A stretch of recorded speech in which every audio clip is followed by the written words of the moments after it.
We just finished barking outside the AFTERBUZZ TV studios. Join us now for the Crashing After Show. You're tuning into the destination for TV superfan discussion, AFTERBUZZ TV. And now, let the buzz begin. Hey. Excellent selection, Yes, J-Rod. I had to. My favorite line of the whole show.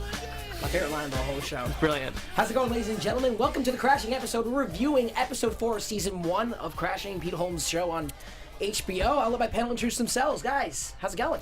You know, it's okay, Josh. I'm feeling a bit under the weather, which I wanted to thank you very much, ladies and gentlemen. He's taking the helm today because I was a wimp. But I think you can hear it in all our voices. I think all of us are a bit under the weather today. I'm just like, But such happens. If you guys want to find me online, you can do so at Jeffrey C. Graham on Twitter or Jeffrey Crane Graham on Instagram. you can find me on Mina Makes Magic on Instagram. Help me get to 1 million. 1 million? Wait, how many followers do you have? 600. Let's get to 1,000 first. Let's All right, get to a million. slowly work our way shoot up. for the moon. If you miss, you I mean, that land could be among the end goal, stars. but let's make these things. Yeah. I don't know. Very reasonable. I'm Josh Rodriguez. You can follow me on Twitter and Instagram at Josh_Rodriguez_. Guys, what did you guys think of this episode? Up, thumbs down? I wasn't a huge fan of it, to be honest. Yeah. I was like, this is okay. I kind of feel the same way. Because such a big chunk of it, like half of the episode was barking. Yeah. Like, woof. More than half. I would say more than half. Literally, that's what it felt like. Yeah, it was too much. Like if you just like condensed it, made like, you know, like 5 minutes of it, 10 minutes of it barking, we'll get the general gist of that. Like cut all of that out and then fill in some stuff in the rest. I don't know. I didn't like it. What do you think, Jeff? I didn't dislike it. I thought there was a lot of fun bits. It's interesting. The general critical reaction to this episode is people loved it. Like online, Really? AV Club, Vulture, they all loved the episode. And I want to preface this by saying I still really like the show. But just like with your favorite things, like your kids, sometimes they disappoint you. But I thought it was good. I thought there were funny parts, but I kind of agree. I thought it was narratively kind of dull. It's necessary in a way because you have to see what it's like for a comic, you know, to make it, and the whole flyering part. That sounds like a nightmare. I mean, I kind of like doing stuff like that sometimes. I used to do that in college when I worked for Sony. I would be like, hey guys, come listen to these awesome headphones, like listen to this song, like, and I would like get people in, and I like doing that. But if it was like my job depends on it, and this is gonna guarantee whether or not I get 5 minutes, I feel like in New York City, barking is gonna be way tougher. Yeah, I liked that it was a true reflection of the world of stand-up comedy, and that's what the show's setting out to do. But I think, like, for those of us who don't necessarily, like, let's say, like, my parents wanted to tune into this show, and they're not necessarily all on board with the stand-up comedy thing, it's the relationships and the interactions with other people that really draw people in. Because even though Downton Abbey is about the British Crown, it's about the people, and it's the relationships that keep you watching, and I kind of thought this episode lacked anything beyond just the focus on the world of stand-up. Yeah, and it was definitely loose ties as opposed to close ones. He's just meeting a bunch of new people. And that's true. I don't foresee any of these relationships developing. He's meeting people who are on the same level as him as far as where he's at his career. Yeah, they're established. They're looking to be established, and they're going through the same process. And I think the process of barking, I mean, it had to be long. You know what I mean? For us to feel it, to feel what Pete's going through, it kind of had to be long so he could be like, okay, I'm tired of this, because Pete's tired of it too. That's how brilliant, I looked at it. I didn't really realize that until maybe like 10 or 15 minutes after the episode, and I was writing down notes. But I was like, you know what? Because my favorite show is Mr. Robot, right? And I feel like Sam Esmail does that in his show too. Like he might overdo something to make a point. Like you have to experience what the characters experience for you to empathize them later in the season. That's brilliant. That's exactly why it was longer than it usually is, or what we might have expected it to be, because we had to feel what it's like barking. We had to feel what it's like going through that process, and we had to feel that in order to empathize with Pete later on in the season. Should we end the show? That was brilliant, Josh. I think we're good now. I think we've analyzed all there is to analyze. No. That's, now that you say that, I understand some of the choices. Like, the montage was maybe a bit long, but that is the pain as an audience that Pete would be experiencing. Right, and then the barker. And then after he thought he was finished barking, he goes in to watch Hannibal, and he's enjoying himself. He's like, no, get back out there. So he feels that frustration. We feel that frustration because we're like, oh my god, this storyline's still continuing. Yeah. But it's the same frustration that he's feeling. I did love the end. I'm sure we'll get to it, but just the episode definitely ended strong for me, so that kind of picked it up. But I just thought it kind of sagged in the middle. But to Josh's point, perhaps for a reason. Yeah. Yeah. I mean, that's a very good point, but I could have still done without that extra, 15 minutes. Yeah. 10 minutes. Maybe there'll be a payoff at the end of the season. We'll see. All right, well, the episode begins right away, actually. He's approaching the Boston Comedy Club, and he wants to get a gig, and he meets... His name was Jason Webb, right? In the show, yeah. Show. He was played by Dov Davidoff. There we go. Mm-hmm. And he basically gets, I guess, an ultimatum, like, if you want to perform, you need to get 5 people in here.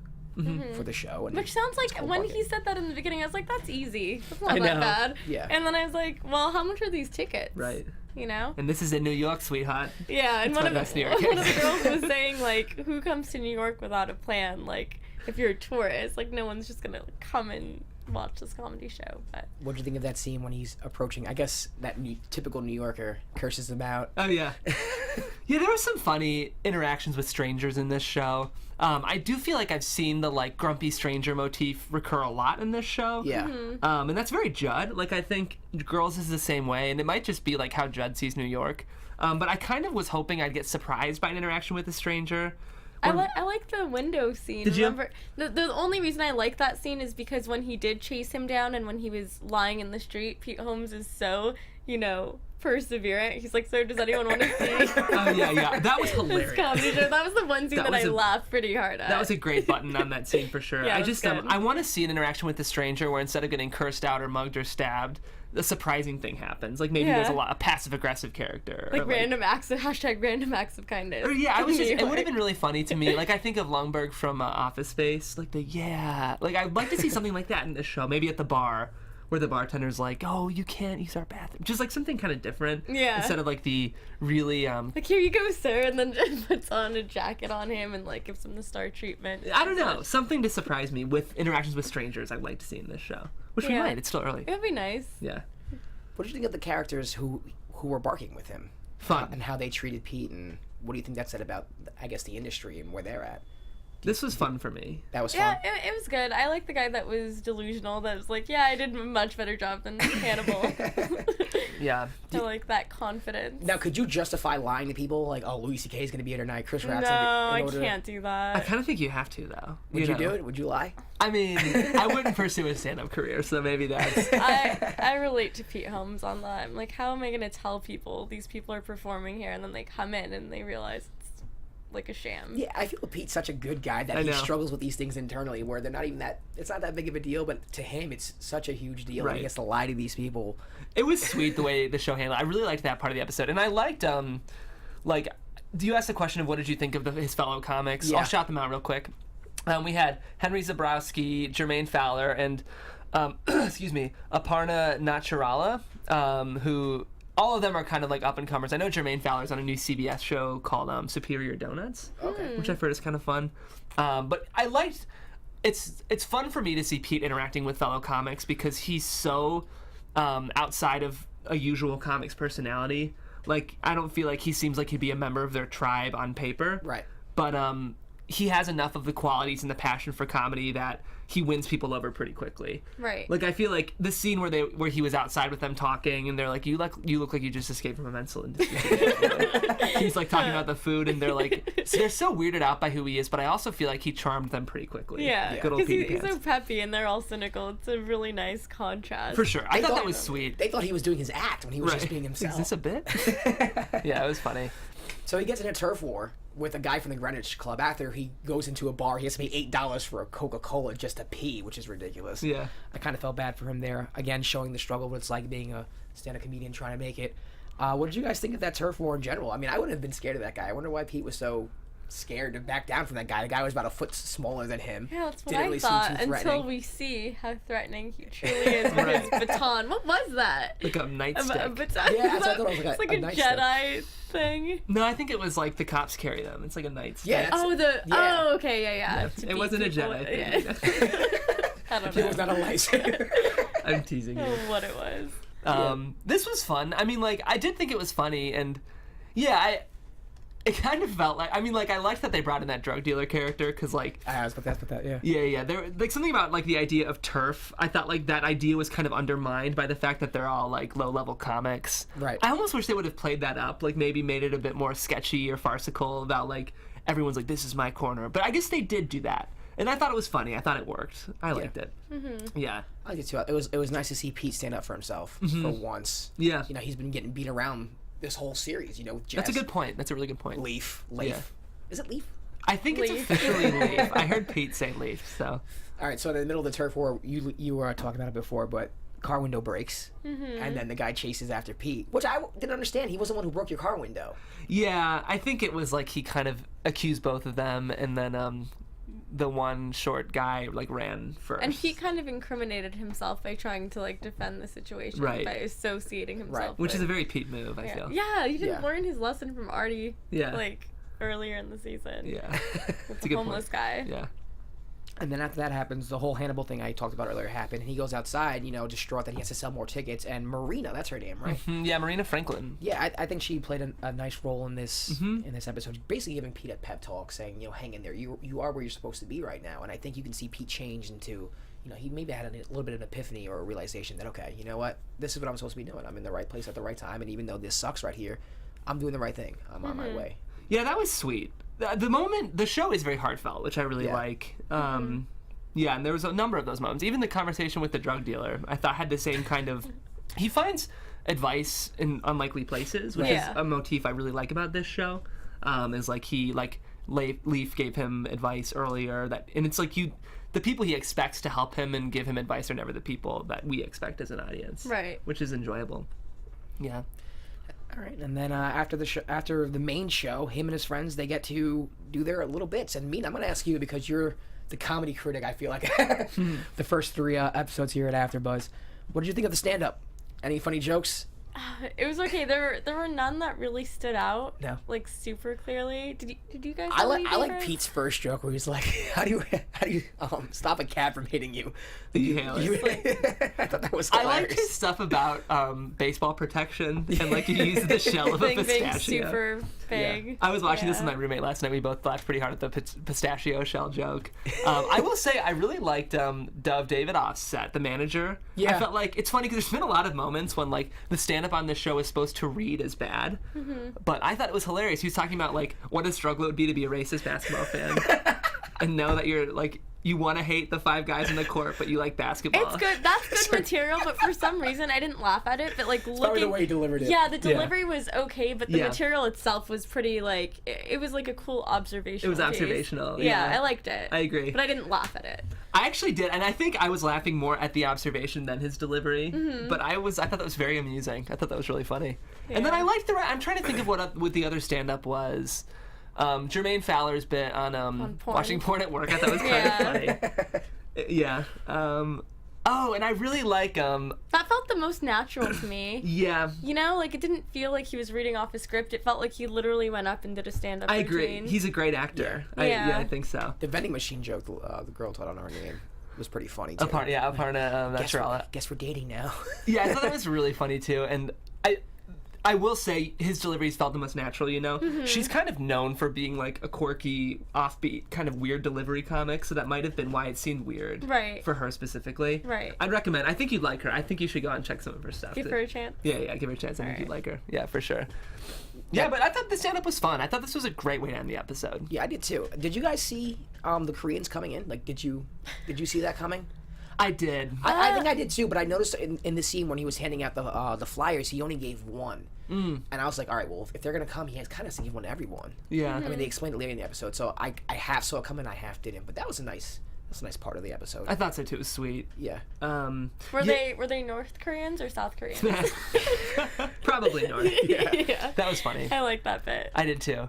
I think the thing I liked about this was I was worried that they weren't going to come back because if he had only used them just for that one joke, the joke kind of would have been like, Asians are funny. Yeah. Which I was like, oh, I know that Judd and Pete are better than this. So the fact that they came back, I was like, okay, I'm glad there was a reason for this first scene besides just like, oh, look how funny Asians are. Because that's kind of the vibe I got at first with that joke.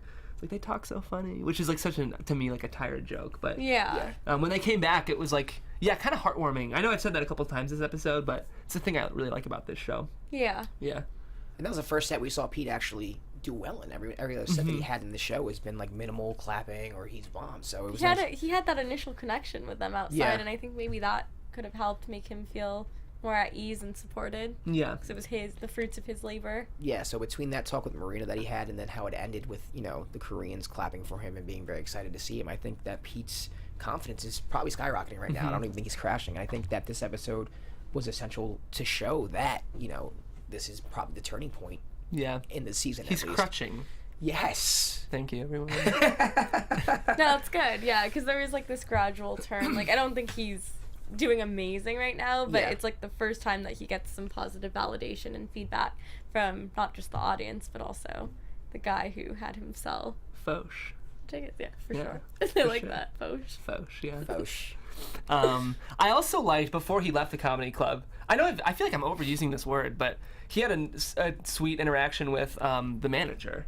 Yeah. When, like, the manager was giving him advice. Mm-hmm, I like that. It felt really earned, and it felt, like, really earnest. And it was, like, the first time we had seen the manager, like, he recognized something in Pete and was like, hey, listen up. And it was like he was talking to him like a real comic, which I really liked that part. Yeah, and I like that he was trying to help him and give him, like, honest feedback instead of just tearing him down. But he was definitely trying a little too hard, I feel like. On stage? Like, no, the manager. Oh, at the end. The giving advice. I think he was kind of trying to hold on to something that he thought, like, he let go of, or maybe he feels his career is on the downward spiral, and he's trying to kind of elevate himself. Interesting. That's the vibe that I got off of him, at least. Huh. I'd like to watch it again. Yeah. I think I kind of got the impression that was his character, like, kind of bitter.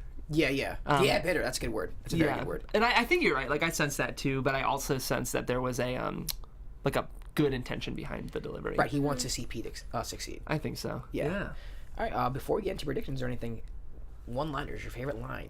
I like the part where it was like, the weight. You gotta lose 10 or gain 50. Yeah. Are you skinny or are you fat? We don't know. We don't know. Because I feel like it's kind of true with male comics. They're either like, they talk about their weight, or they're just super skinny, lanky guys. Right. Yeah, you're right. But Pete's really tall. Yeah. He has that going for him. Yeah. Like, when he was here last week, I was like... I was shocked at how tall he was. Giant. So when I was watching the episode today, I was like, oh, okay, yeah, now I notice it. But in person, I was like, whoa, when he stood up, he's very tall. Yeah. I think my favorite line was, well, he talked about a pant twice in the episode, like a singular pant. He said, he's talking about policemen in shorts, and he goes, put on a long pant if you want to take down a man. That's what I'm saying. I thought that was pretty funny. I liked when he was talking to, I don't know their names, I should know their names, but one of his friends from the Comedy Store, that they were all barking, and he was giving advice. The red-haired guy? No, the black guy. Black guy is Jermaine Fowler. Jermaine. Yeah. And they were talking about he was getting advice about how to claim his turf back, and he was giving advice, and Pete responds. A lot of those things that you said sound like lyrics from the song Millennium. Yeah. Oh, no, wait, that was with the drug dealer, actually. No, are you sure? I think so, because the drug dealer, because he was asking for advice from the drug dealer, and the drug dealer was like, you know what, man? You just gotta swerve it in and keep it up. There it is. Yes, Marissa. Yes. Our amazing producer in the booth, Q and Millennium, right on top time. of it. It was with the drug dealer? I think it was, yeah. All right, then I apologize. What was he saying? He was like, Pete's like, well, like, how did you, like, keep your turf? Because that's what Pete asks him. Yeah. It's like, and he's like, you know what, man? I just have a look on my face, right? Like, I sell weed. But then there was something else. I'm like 99% sure. I might be wrong, though. Let us know in the comments. Yeah, I gotta rewatch that. Or we could just watch it. I just remember, like, really laughing really hard because I had that album. It was probably my favorite delivered line that Pete's given all season. And then you showed me that he was actually smirking. I read a comment online that was like, do you think that's actor Pete recognizing his joke and being in character because actor Pete would laugh at his own joke? Yeah. Or like silly fun boy Pete, writer Pete, who noticed the joke and laughed to himself, because that's such a Pete move to laugh at his own joke. So people are suspecting that maybe on set he liked his delivery and just got amused, which I thought was kind of funny. Maybe. Yeah. All right, guys. Anything else you'd like to add about the episode? I think that's it.